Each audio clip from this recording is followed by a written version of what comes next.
श्यामनाथ और उनकी धर्मपत्नी शोभा को पसीना पोंछने की भी फुर्सत ना है। शोभा ड्रेसिंग गाउन पहने, बालों में जूड़ा लगाए, मुंह में सफेद पाउडर मले इधर उधर घूम रही है। और माँ हर एक दिन की तरह आज भी कुर्सी पर कंबल ओढ़कर सोई थी, जिसे शोभा ने देखकर डांटकर अंदर भेज दिया। मिस्टर श्यामनाथ उनके बॉस और उनकी बीवी को खुश करने के लिए नए नए तरकीबें सोच रहा है और साथ ही साथ वह अपने घर के हर एक वस्तु को व्यवस्थित देखना चाहता है। और घर का नौकर चलिए आप खुद ही देख लीजिए।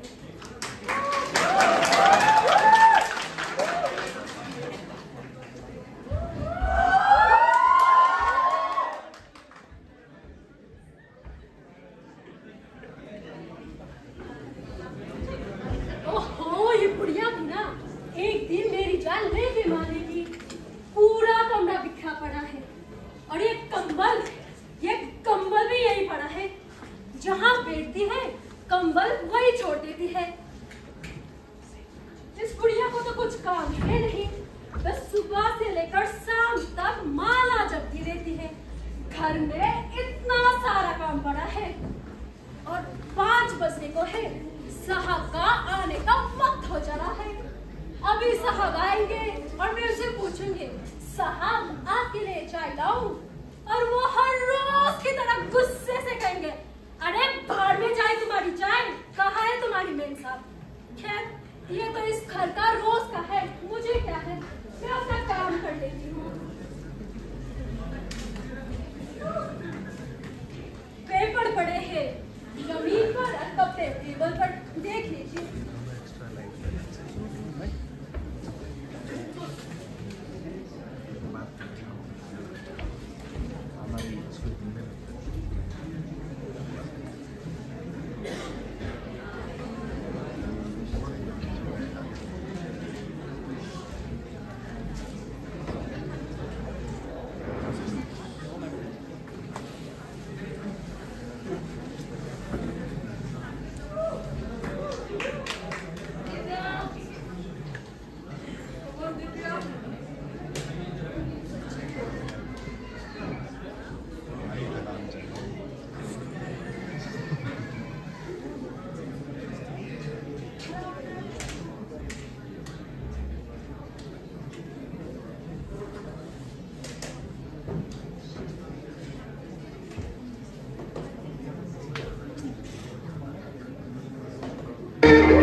चाय लाऊं? अरे भाड़ में जाए तुम्हारी चाय।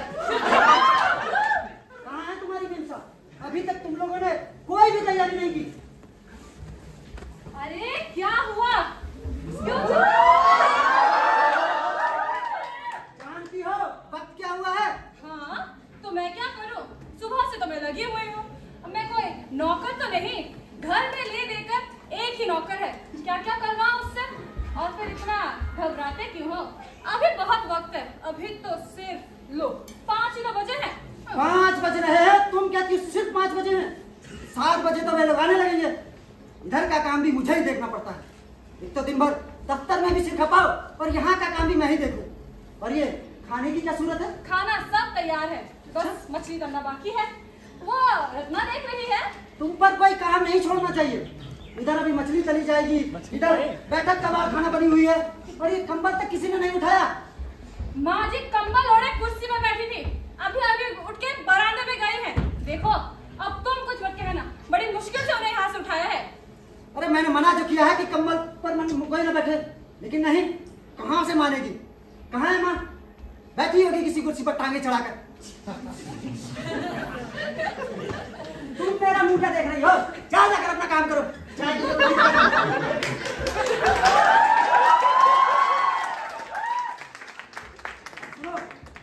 वो खाने वाला मेज बरामदे में करवा दो।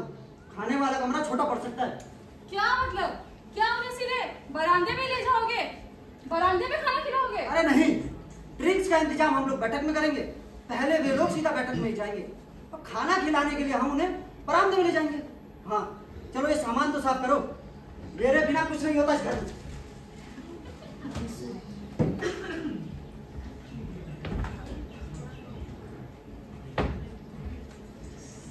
अच्छा सुनो, क्या है? माँ जी का क्या करोगे? क्यों? अरे इसका तो मुझे ख्याल ही नहीं आया। माँ का क्या करेंगे?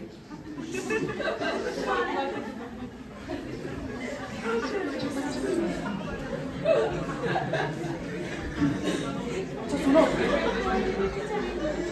माँ से कहेंगे कि आज वो जल्दी खाना खा करके अपनी कोठरी में चली जाए। मेहमान करीब 7 बजे आना शुरू होंगे।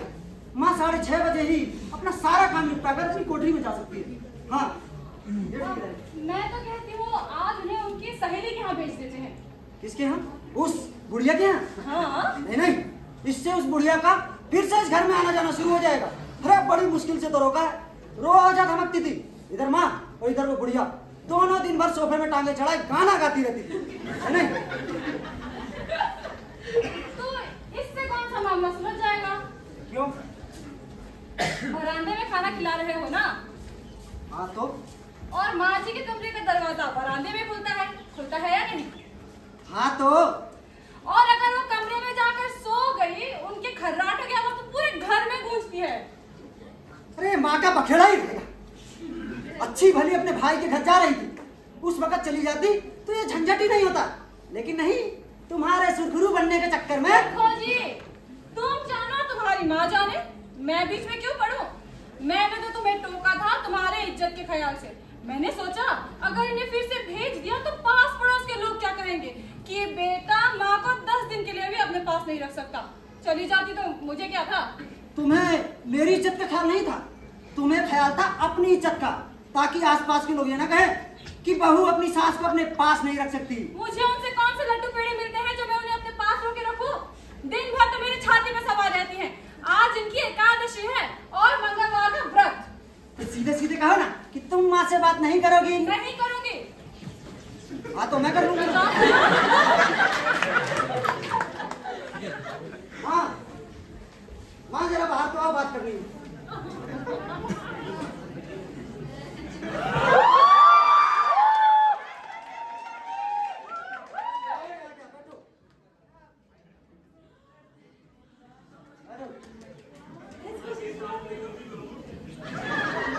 आज हमारी घर तुम्हारा बड़ा साहब आने वाला है ना, मुझे मालूम है।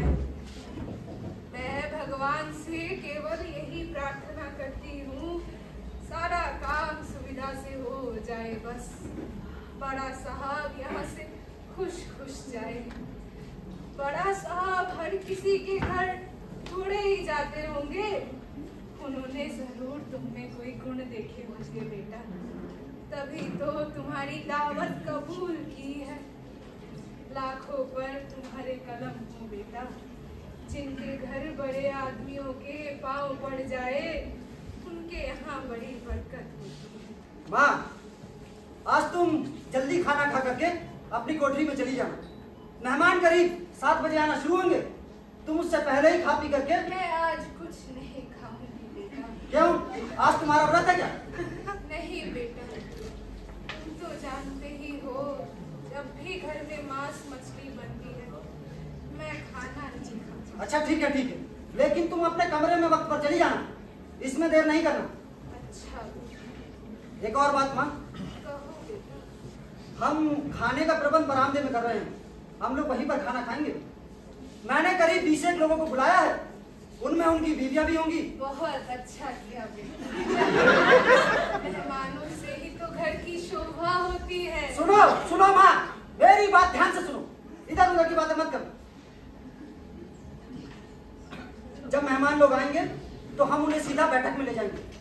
तब तक तुम इस बरामदे में कुर्सी पर बैठी रहना, ठीक है? और जब मेहमान लोग चले जाएंगे तब तुम उठकर अपनी कोठरी में चली जाना, ठीक है? लेकिन वहां जाकर सो नहीं जाना, तुम्हारे खर्राटों की आवाज बाहर सड़क तक सुनाई देती। क्या करूं बेटा, जब से नाक का ऑपरेशन हुआ है नाक से सांस लेना बहुत मुश्किल हो गया है। तब तुम एक काम करना माँ, तुम अपनी कोठरी में जाने के बजाय पीछे से गुसर खाने के रास्ते बैठक में चली जाना। हम बरामदे में खाना खाएंगे, तुम बैठक में बैठी रहना।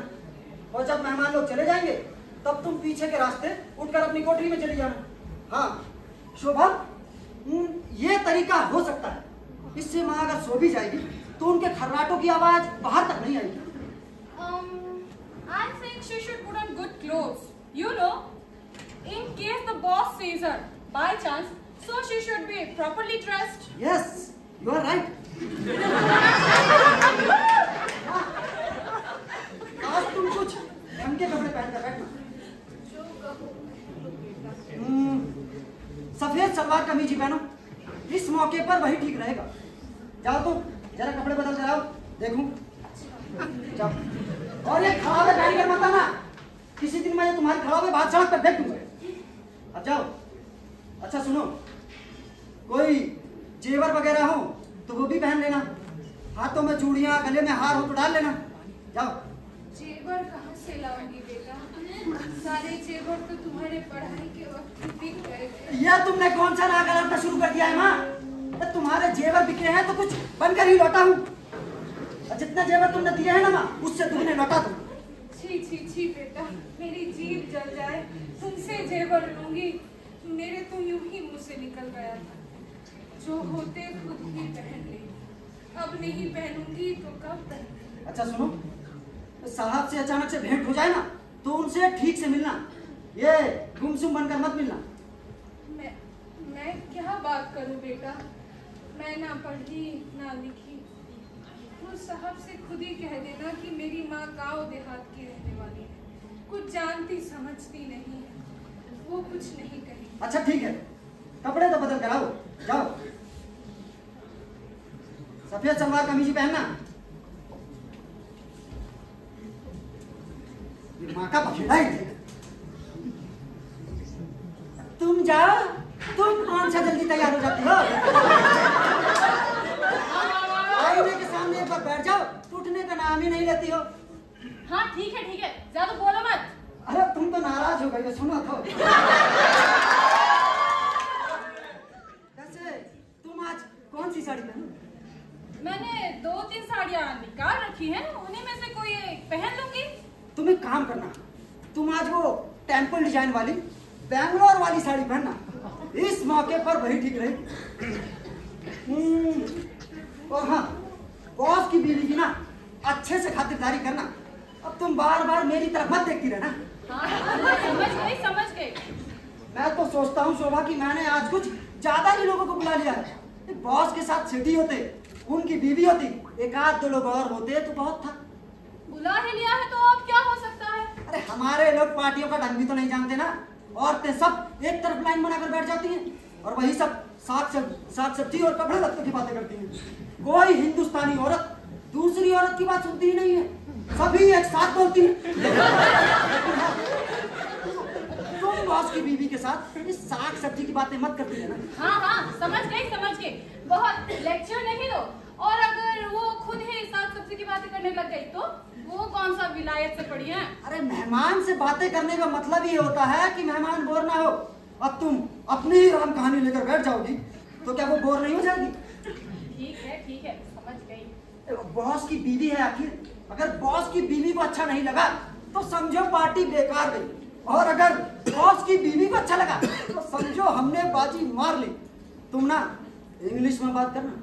और अगर उन्हें ही अंग्रेजी ना आती हो तो उससे पूछना कि अगर उसे शॉपिंग में दिलचस्पी है तो तुम उसके साथ जाने के लिए तैयार हो। बल्कि तुम उससे यह भी कह देना कि तुम्हें एक दो दुकानें मालूम है जहां इन दिनों सेल लगी है। तुम बस इस मोर्चे को संभाल लेना शोभा। संभाल लूंगी। एक और इम्पोर्टेंट बात, अगर बॉस की बीवी सिगरेट पीती हो तो तुम भी पी ले।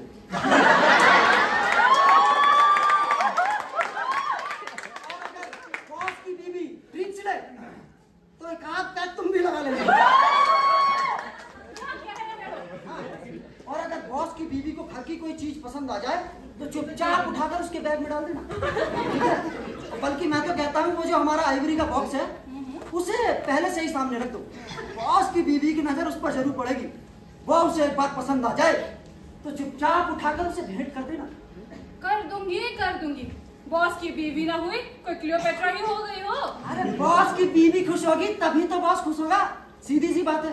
और हाँ, बातों में ना उसे मेरे बारे में बताना कि उसका बाप यानी कि मेरा पिता इस शहर का सबसे बड़ा रईस था। 3 बंगले थे जिनमें अंग्रेज हाकिम रहा करते थे। एक मिनट रुको, 3 बंगले? हाँ।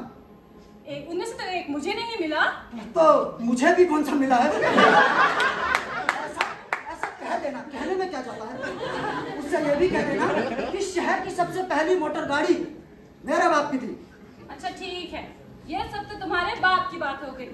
अब ये बताओ तुम्हारे बारे में क्या बताना है? अरे तो बाप भी तो मेरा ही था। उसे ये तो जरूर कह देना कि तुम उसके साथ शॉपिंग में जाने के लिए तैयार हो। तुम बस एक बार उसके साथ दोस्ती गांठ लेना, ठीक है? एक बार हमारा बॉस के घर आना जाना शुरू हो जाए तो समझो हमारा रास्ता खुल गया शोभा, ठीक है? कॉम्प्लीमेंट पे करती रहना। सब लोग तारीफ के भूखे होते हैं। मेहमान नवाजी का मतलब ही होता है मेहमान की तारीफ करना। बस तारीफ करने का ढंग आना चाहिए। और हाँ, तुम बस बॉस की बीवी को संभाल लेना, बॉस को तो मैं संभाल लूंगा। साला मानता ही नहीं था घर आने के लिए, बड़ी मुश्किल से उसे राजी किया है। और अब भी अगर हम इस मौके पर चूके ना शोभा तो फिर सारा कसूर हमारा होगा। वैसे वक्त हो चला है, मैं तैयार हो जाता हूँ, ठीक है? इधर आओ माँ, देखिए कैसी लग रही हो। आ रही हूँ बहू।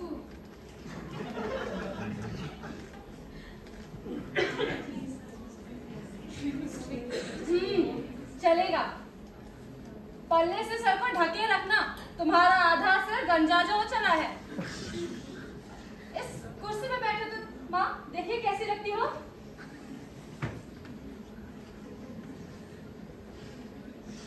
यो पाँव चढ़ा कर नहीं माँ, पाँव को नीचे रखो। जब भी बैठती हो पाँव पर चढ़ा लेती हो, ये कोई खाट नहीं है। अच्छा सुनो, अब तुम भी जाकर तैयार हो जाओ, माँ से मैं बात करूंगा। ठीक है।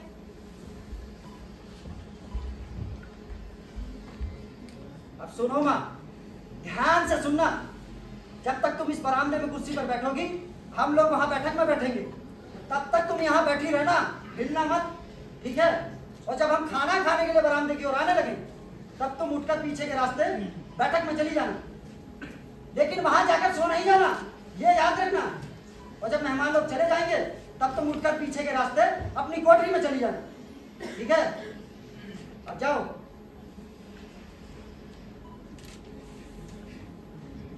इधर बेटा सुनना, वो मेरा चश्मा थोड़ा ढीला। हाँ, बाद में करवा दूंगा, जाओ।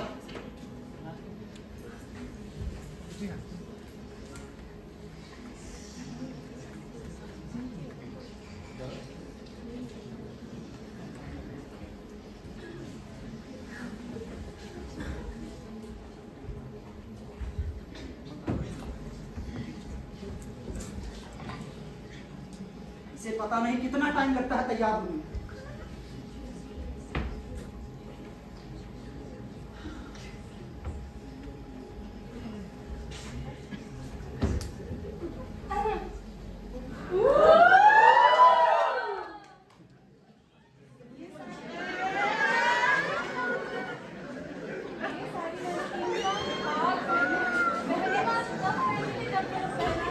प्रमोशन मिलने वाली है और आज फिर से पहनी है क्योंकि आज तुम्हें फिर से प्रमोशन मिलने वाली है। बस शोभा, आज सारा काम सुविधे से हो गया है ना, तो मेरा प्रमोशन पक्का। बॉस को बड़ी मुश्किल से बांट ली हो, लगता है ये कमीना सेठी होगा, वो वही वक्त से पहले पहुंचता है। तुम एक काम करो, लिम्का वगैरह भिजवाओ, वो साला विस्की के लिए जिद नहीं करेगा।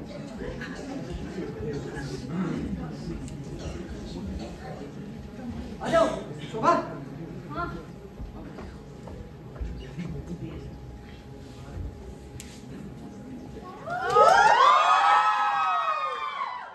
सेठी आओ, मैं घंटी की आवाज। हम ही सबसे पहले आए हैं। अरे तुम आ गए तो समझो सभी आ गए सेठी। नमस्ते सविता जी। नमस्ते नमस्ते। वैसे दोस्त, आखिर अंत में तुमने बॉस को घेर ही लिया, बड़े पहुंचे हुए हो। ये सब हाथ की सफाई मैंने तुझी से सीखी सेठी। नमस्ते सविता जी। नमस्ते। बड़ी अच्छी साड़ी पहनी है, नई ली है? नहीं, ये नहीं कहा है। इन जाड़ों में तो मैंने पहली बार निकाली है। सविता जी पर तो पुरानी साड़ी भी एकदम नई की तरह लगती है।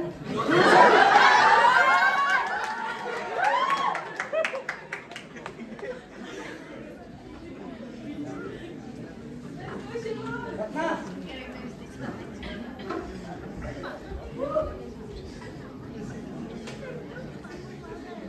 इतनी जल्दी क्या है? बाकी लोग भी आ जाएगा। अरे नहीं नहीं, पीजिए पीजिए, बाहर से आए हैं, प्यास लगी होगी। आप लोग भी लीजिए ना। पीछे पीछे, हम तो रोज ही पीते हैं।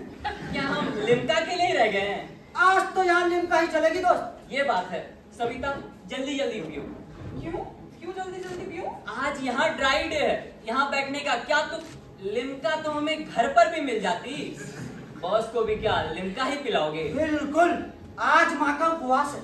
माँ 7:30 बजे व्रत तोड़ेगी और 7:30 बजे के बाद ही बोतल खुलेगी दोस्त। अभी तो 7:30 बजने में 20 मिनट बाकी है। हमें पहले बताया होता तो 20 मिनट बाद ही संग बजाते, भजन गाते चले आते। अरे नहीं, इतनी देर के लिए लिम्का ही पी लीजिए। माफ करिएगा भाभी जी, पर मैं भी अपना व्रत 2 घुट शराब से ही खोलता हूँ। अगर औरों से 2 घुट शराब ज्यादा पी लेते तो तेरी कौन सी रानी मर जाती। तुम पीकर बहकने लगते हो ना सेठी, इसीलिए। बहकना ही हो तो हम लिम्का पीकर भी बहक सकते हैं। और तू कब से इतना चापलूस हो गया कि बॉस के आने पर ही ड्रिंक सर्व करेगा? निकाल बोतल कहाँ है? अरे माँ जी कहाँ है? माँ जी से मिले ही नहीं। बैठा रहे, चल। क्यों? कहा दो, आज माँ का उपवास है। माँ तेरे जैसे का मुंह नहीं देखना चाहती। माँ व्रत तोड़ रही हो, सामने तेरे जैसा राक्षस खड़ा हो। चल चल, अब बहुत बातें नहीं, निकाल बोतल। निकाल यार प्लीज। नहीं, लो, और भी लोग आने लगे। अब अगर उनके लिए तूने बोतल निकाली ना तो मैं तुझे जमीन में जिंदा गाड़ दूंगा। अब तो बोतल 7:30 बजे ही खुलेगी। तुम बहुत बोलती हो यार। बॉस आए।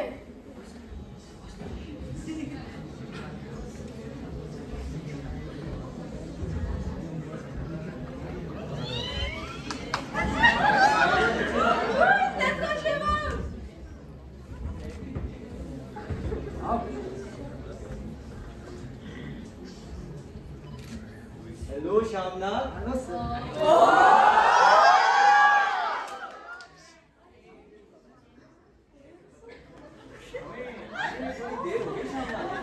कोई देर नहीं sir. The night is young sir. ये मेरी पत्नी है सर, शोभा। शोभा? घर की शोभा, नगर की शोभा, समाज की शोभा या संसार की शोभा? आप तो कविता करते हैं सर। वैसे आपको आने में कोई तकलीफ तो नहीं हुई? मैं तो चाहता था कि आपको खुद लेने आता सर। ये मेरे ड्राइवर से पूछो, वो हमें लाता गया और हम आते गए। सर इधर आने वाले सभी लोग रास्ता भटक जाते हैं सर। एक तरफ 8 नंबर ब्लॉक पड़ता है तो दूसरी तरफ 12 नंबर ब्लॉक पड़ता है और दाएं तरफ 7 नंबर ब्लॉक पड़ता है सर। अब बैठिए ना, बैठिए।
अच्छा ये बताइए आपको दिल्ली में कैसा लग रहा है?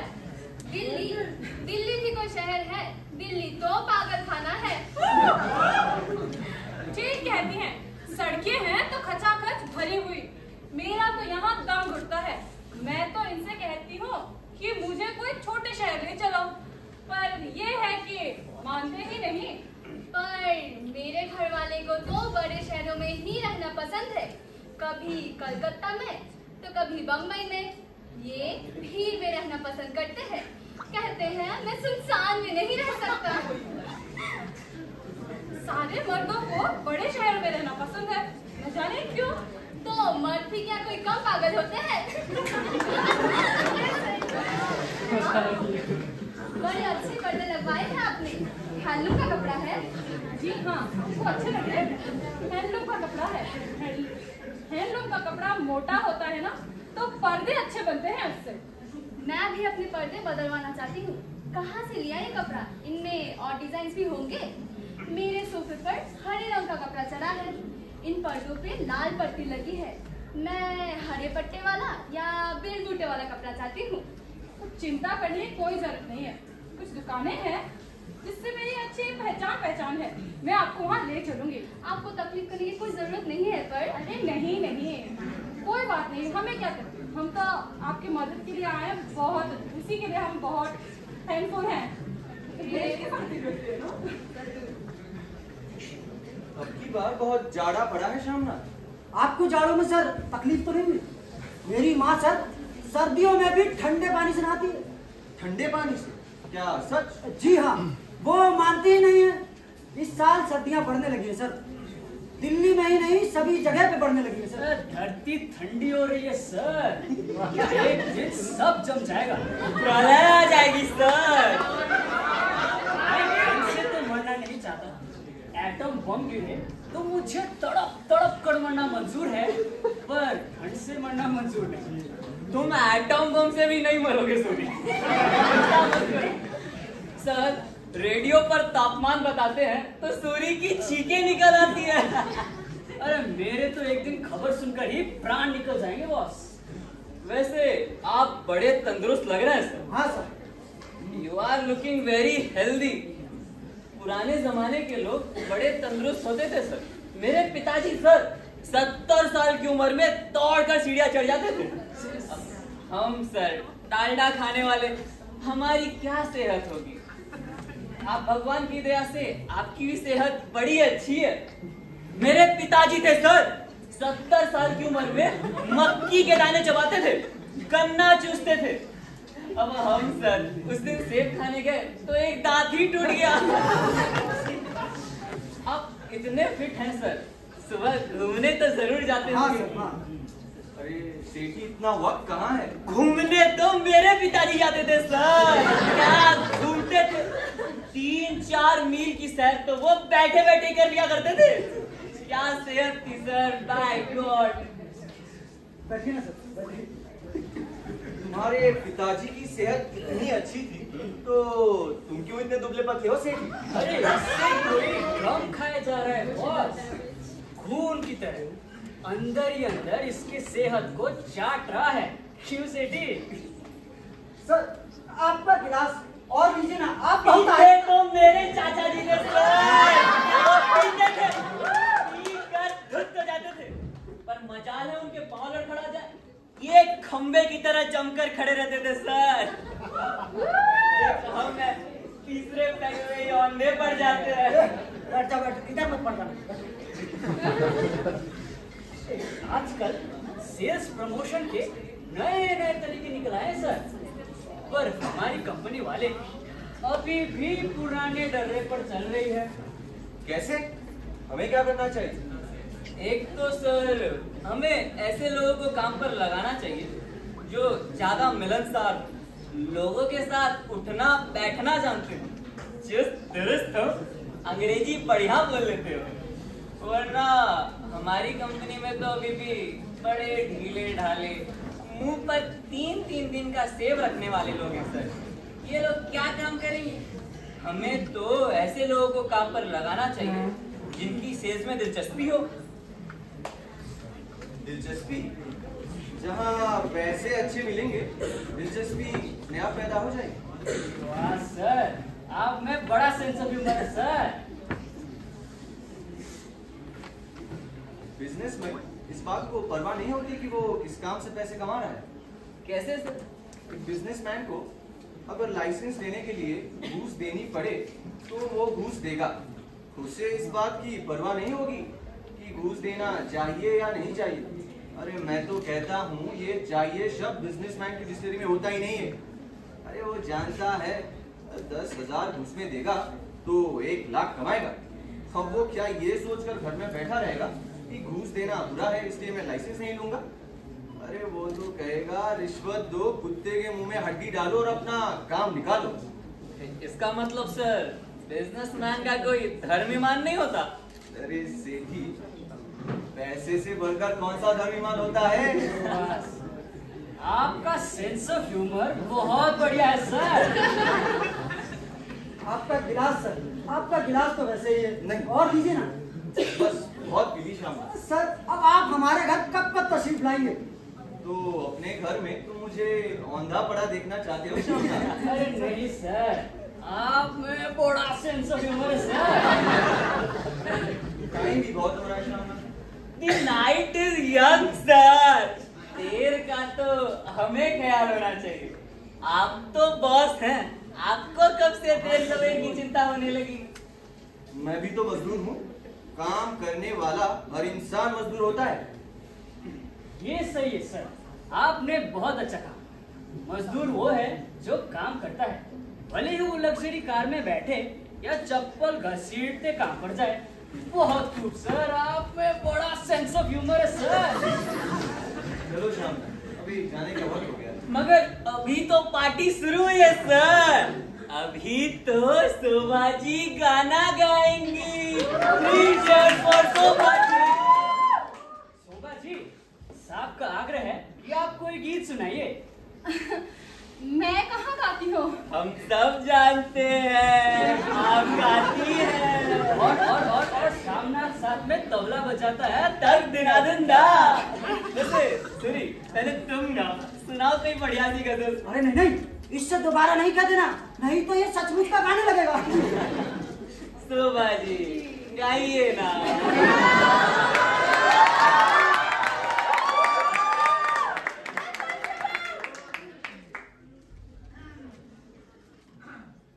अजीब दास्ता है ये, कहाँ शुरू कहाँ खत्म, ये मंजिलें है कौन सी, न वो समझ सके न हम। अजीब दास्ता है ये, कहाँ शुरू कहाँ खत्म, ये मंजिलें है कौन सी, न वो समझ सके न हम। शामनाथ, आप तो बहुत अच्छा गाती हैं। आपको तो टेलीविजन पर आना चाहिए। कहाँ सीखती रही हैं? अब सीखा नहीं है, थोड़ा बहुत स्कूल में गा लेते थे, तो उसके बाद घर परिवार में घुसने के बाद तो कौन ही गा सकता है। आइए ना सर, चलिए।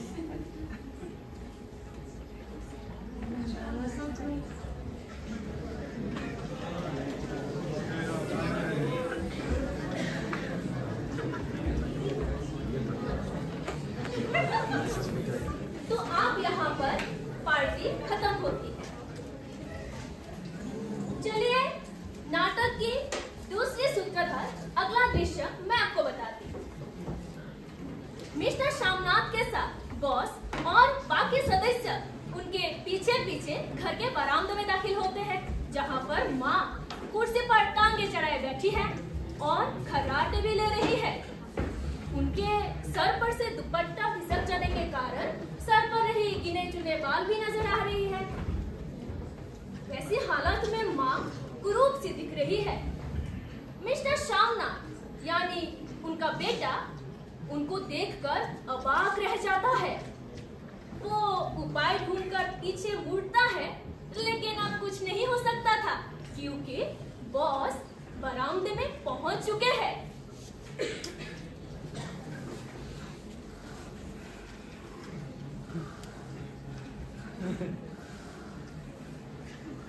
आइए सर, आइए।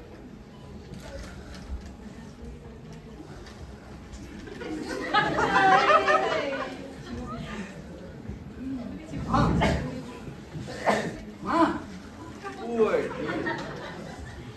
हाँ, सोने दो जी, सोने दो, क्यों जगाते हो? कौन है ये? मेरी माँ है सर। Poor dear. माँ, तुम इतनी देर तक क्यों जाग रही हो? जाओ जाकर सो जाओ। नमस्कार माँ जी। जवाब दो माँ, सर नमस्कार कह रहे हैं। How do you do माँ जी? कहो माँ, तुम भी कहो, हाउ डू यू डू। अरे माँ जी, how do you do? जवाब दो माँ, how do you do. How do do? वाह माँ जी वाह, बहुत खूब। हाथ मिलाइए माँ जी। हाथ मिलाओ माँ। ये बायां हाथ नहीं मिलाते माँ, दायां हाथ मिलाते हैं। तुम्हें ये भी नहीं मालूम? सर, मेरी माँ गांव देहात की रहने वाली है ना, इसलिए वो शहर के तौर तरीके नहीं जानती। ओह, गांव की रहने वाली? जी सर। पंजाब का देहात तो बहुत सुंदर है। मैं गया था एक बार।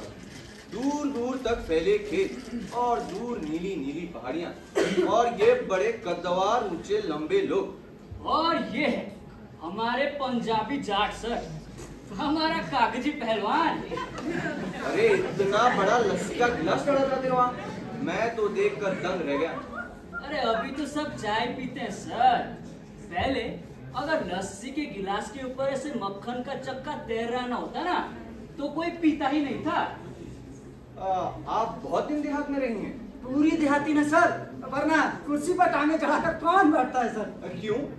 जैसे उनका मन है बैठे, उनका अपना घर है। जी सर। पंजाब के गीत बहुत बढ़िया होते हैं शामना, मैंने वहीं पर सुने थे। दूर बड़े बड़े मैदानों में खुले आकाश के नीचे किसानों के गीत सुनाई पड़ते हैं। माँ जी कोई पंजाबी का गीत सुनाइए। अरे बैठिए बैठिए, आप खड़ी क्यों है? सुनाओ माँ, सर कोई गीत सुनना चाहते हैं? सर, इन्हें बहुत से पंजाबी गीत आते हैं। मैंने अपने बचपन में इनके मुंह से कितने ही गीत सुने हैं सर। मुझे कुछ नहीं आता जी, मैं गाना नहीं गाती हूँ। बेटा मैंने कब गाया है? माँ, सर आग्रह कर रहे हैं, तुम उनका कहा नहीं मानोगी, उनका कहा मोड़ दोगी। मैं ना पढ़ी ना लिखी, मैं क्या गाऊं जी? माँ, कुछ भी सुना दो। तुम्हें तो बहुत सारे पंजाबी टप्पे आते हैं, कोई भी पंजाबी टप्पे सुना दो माँ। आज तो हम सुनकर ही जाएंगे।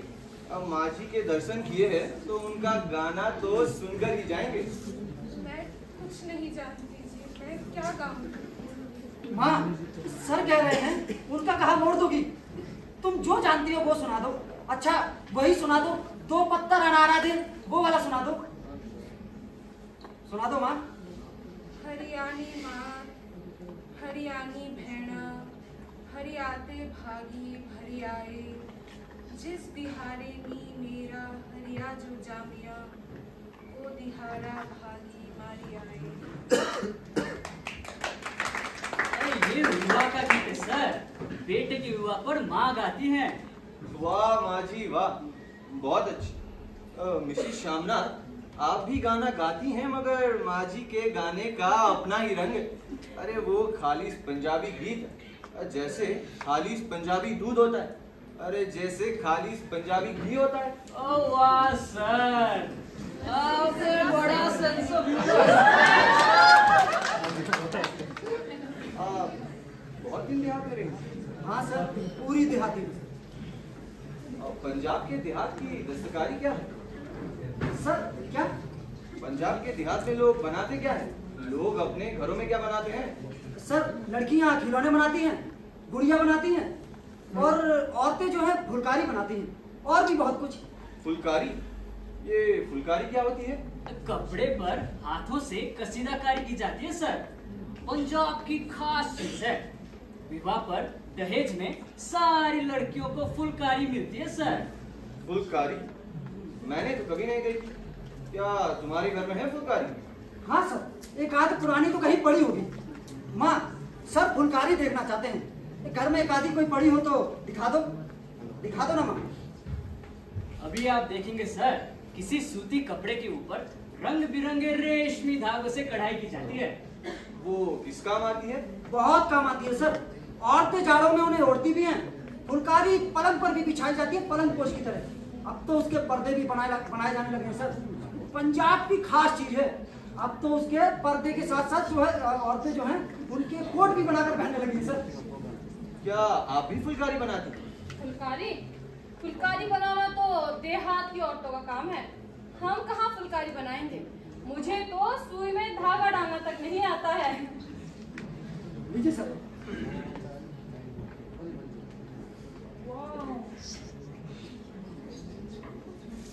बहुत पुरानी फुलकारी है जी, मेरे ब्याह के वक्त की है। अब तो जगह जगह से धागे निकल आए हैं। वाह, कितनी सुंदर है, कैसा बढ़िया काम, कैसा रंग है। सचमुच पंजाब की खास चीज है। अब मैं भी एक फुलकारी लेना चाहूंगा शाम में। कहाँ से मिलती है? आपको फुलकारी पसंद है सर? तो माँ आपके लिए फुलकारी बना देंगी। नहीं नहीं, मैं इन्हें क्यों तकलीफ दूं? बाजार में भी तो मिलती होगी। सर बाजार की चीज का और घर की चीज का बड़ा फर्क होता है सर। और फिर माँ तो फुलकारी में खास पंजाबी डिजाइन भी डालेंगी। क्यों माँ, सर के लिए फुलकारी बना दोगी ना? मैं कैसे फुलकारी बना पाऊंगी? मेरी आंखें अब काम कहाँ करें? माँ सर आग्रह कर रहे हैं, उनका कहा नहीं मानोगे? और मेरी उम्र भी कहाँ रही है बेटा? बना देंगी सर, माँ आपके लिए फुलकारी जरूर बना देंगी। बहुत बहुत शुक्रिया श्याम। जब माँ जी फुलकारी बना रही होंगी तो मैं देखने जरूर आऊंगा। हमें खबर करना श्याम। बिल्कुल सर, जरूर आइए सर, आइए। माँ अब तुम भी आराम करो, जाओ जाकर सो जाओ। आइए सर।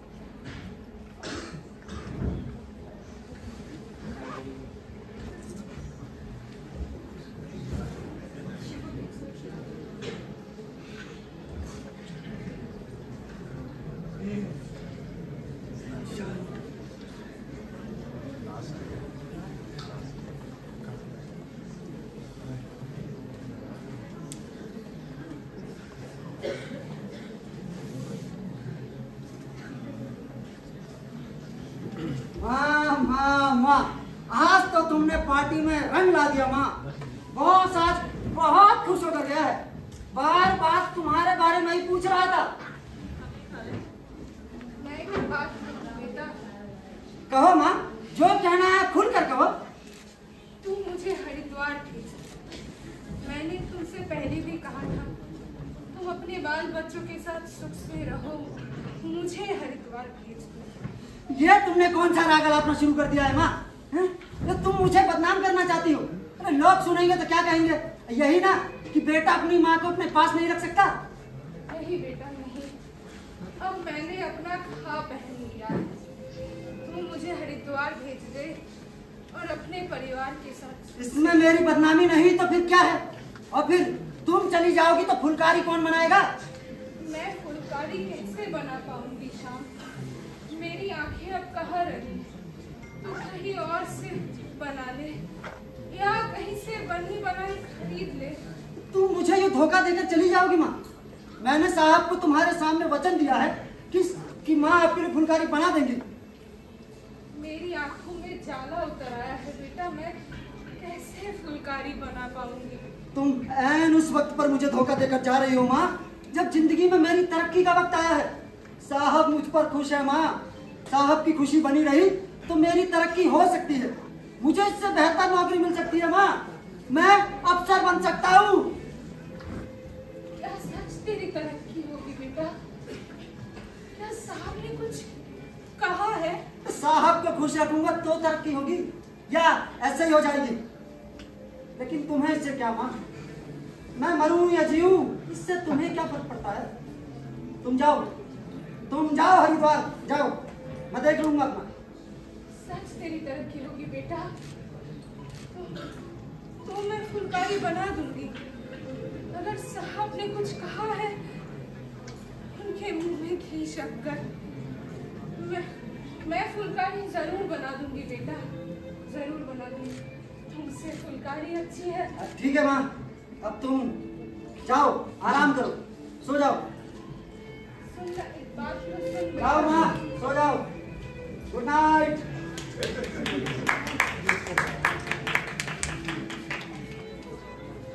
जब छोटा था कैसे माँ माँ कहते, निपट जाया करता था। अब बड़ा हो गया है ना, अब उसे माँ की कोई जरूरत नहीं। पर मैं फुलकारी जरूर बना दूंगी। उसकी तरक्की होगी ना, मैं फुलकारी जरूर बना दूंगी।